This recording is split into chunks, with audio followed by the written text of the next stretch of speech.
y que por ahora estaban separados. Estamos hablando de divorciados, gente que se ha vuelto a casar y que por ahora estaban separados de la iglesia. Sí. ¿Cómo? Excluidos. Sí. El Papa no deja de sorprender, ¿no?, con estas cuestiones en un encuentro con sacerdotes allí en Roma, en la Basílica de San Juan de Letrán. Recordó que las parejas no casadas deben ser también recibidas cordialmente en la iglesia para que se sientan en casa. Durante el vuelo de regreso de Río de Janeiro a Roma, Francisco había reconocido ante los periodistas que lo acompañaban que quería lanzar una profunda reflexión sobre estas situaciones tan dolorosas para los católicos. Bien, vamos a charlar sobre el tema, lo iremos debatiendo, lo profundizamos. El padre Mauricio Landra, decano de la Facultad de Derecho Canónico de la UCA, está en línea con nosotros, lo saludamos. Buenas tardes, padre. Queríamos recibir de usted la primera reflexión, me imagino que de sorpresa, ¿no?, por lo que ha dicho el Papa.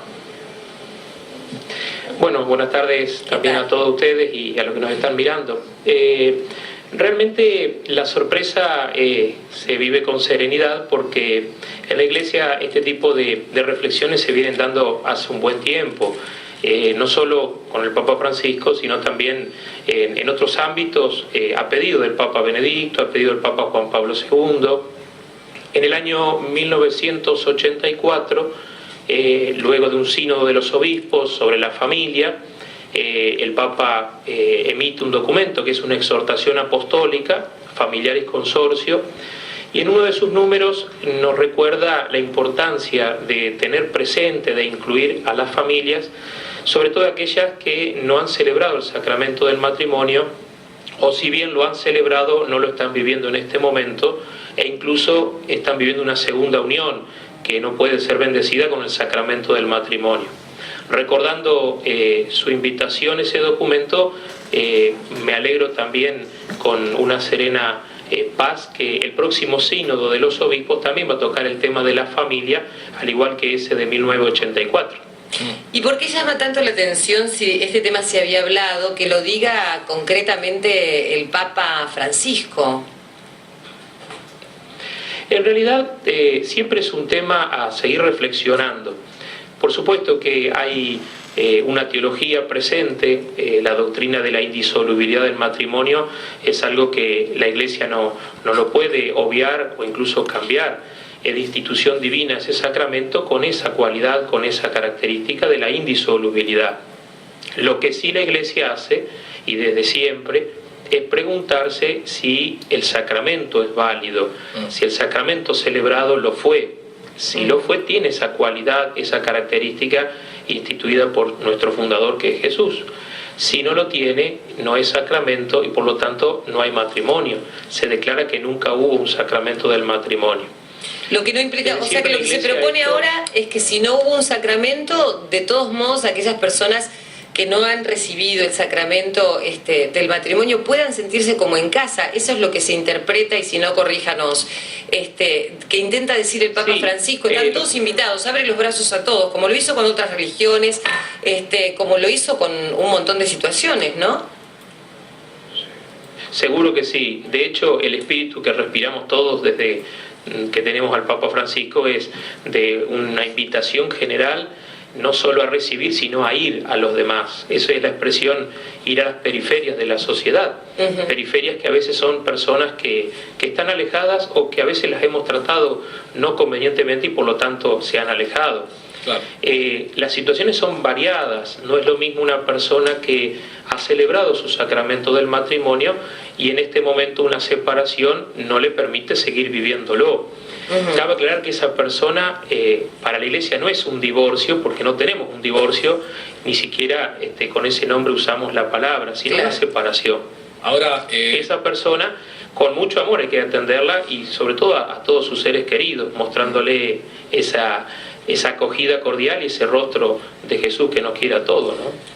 Seguramente habrá que hacer un largo debate, pero pregunto, ¿llegará el momento en el que los que se casaron por iglesia, se separaron, puedan volver? En realidad, de la iglesia no se han ido. A veces las palabras nos confunden un poquito.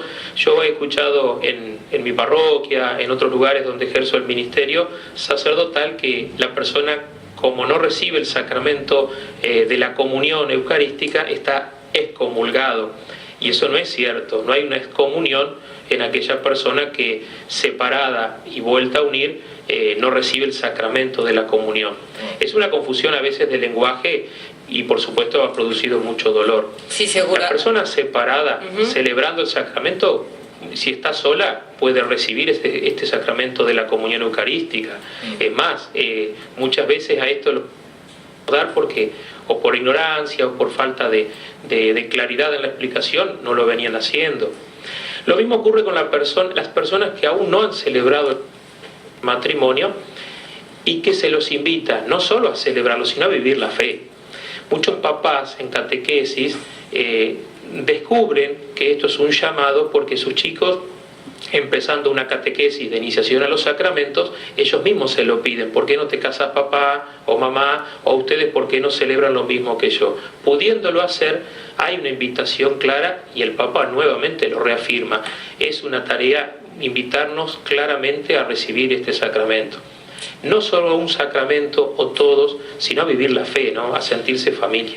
Es que, padre, yo creo que una de las cuestiones, yo le preguntaba por qué, ¿no? Lo del Papa Francisco, y da la sensación que una de las cuestiones, o por lo menos con esta impronta que está poniendo,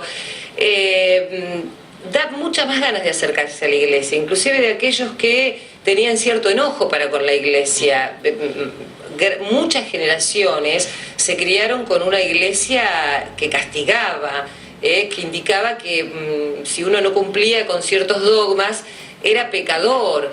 Digo, y la Iglesia siempre era esta Iglesia del castigo, de la penitencia. El Papa Francisco viene a proponer algo bastante distinto, con gestos, con actitudes y a veces hasta con palabras. Seguro, nosotros nos replanteamos las acciones desde el bautismo, desde el hecho del sacerdocio, de la organización, de la estructura de la Iglesia. Recuerden que parte de esta reunión que se va a realizar en octubre con un equipo de cardenales que ha conformado el Papa Francisco es para revisar un poco la organización central de la Curia Romana, que sería la coordinación de todas las acciones de la Iglesia. Es necesario, y en la historia de la Iglesia muchísimas veces ha pasado que ha sido una reforma saludable, cambios llenos del Espíritu Santo, a veces no por un tema puntual, sino como un aire fresco que se respira entre los mismos creyentes y entre los que quieren seguir a Jesús.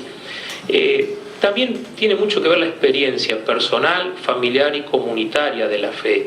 Los testimonios recibidos, buenos o malos, por supuesto que nos van a seguir alejando o acercando a Jesús. Cómo me reciben en una comunidad parroquial, cómo me saludan al terminar una celebración con papás de catequesis o de un colegio, cómo nos saludamos en la calle o nos tratamos en otros lugares los que fuimos a misa ese domingo, tiene mucho que ver también de recibirnos y de agradecernos la reunión, ¿no? Hoy veíamos una cifra, padre, que nos llamaba la atención, ¿no? Cada hora y media hay un divorcio en la capital federal. ¿Cómo lo ve usted? ¿También de esa manera? Yo lo veo con la misma preocupación que tenemos dentro de la Iglesia. Más allá de una ley civil que prevé este divorcio vincular, en la Iglesia tenemos una gran preocupación con la falta de valores de nuestra sociedad, con las dificultades para la tolerancia, la paciencia. Nuestros mayores no estaban más preparados para celebrar un sacramento que tal vez nuestros jóvenes. Tenían mucho menos oportunidades y posibilidades de acceder a una formación espiritual, incluso intelectual. Pero la sociedad motivaba, el ambiente donde crecían las personas motivaba a que las decisiones fueran más firmes y más estables, y no andar probando, cambiando por un sentido incluso a veces de monotonía o de temor a la monotonía. Hay situaciones en donde es necesario rever los grandes esfuerzos que han hecho los matrimonios para mantenerse unidos y mantenerse también saludables. Pero otras veces descubrimos que no se trata de una cuestión del vínculo matrimonial, sino de la tolerancia de las personas ante las dificultades, ante situaciones difíciles, a veces no con ellos, sino con el entorno, ¿no? Sí. Tiene que ver un poco también con... Y es verdad lo que dice usted, padre, ¿no? Que tiene que ver con cómo esa persona, en qué familia se ha gestado, en qué situación ha convivido.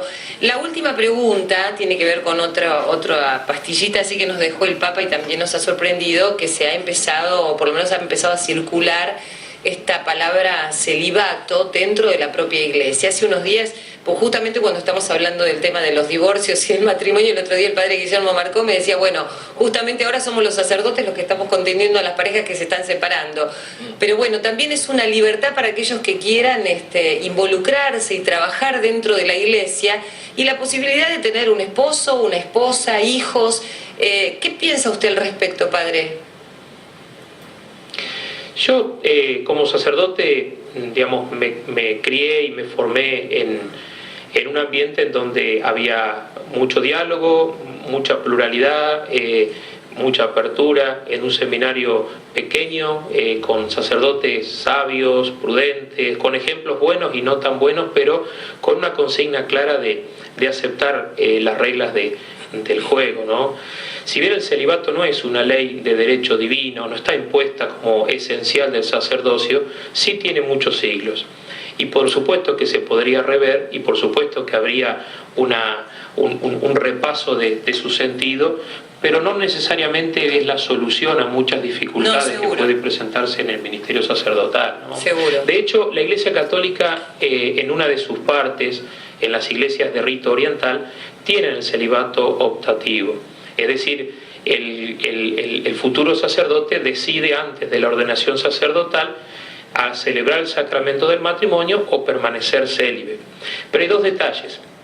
Uno es que una vez que se casó, ese sacerdote casado permanecerá casado, claro, y no puede haber una segunda nupcia, por ejemplo, en caso de vejez. Claro, ahí ya sería el colmo, ¿no? Y también que hay ciertos ministerios de la persona que ha decidido ser sacerdote casado de rito oriental, que por ejemplo el carácter episcopal no suele recibirlo como obispo, ¿no? Claro. Pero es optativo en la Iglesia Católica, si bien de rito oriental. Claro.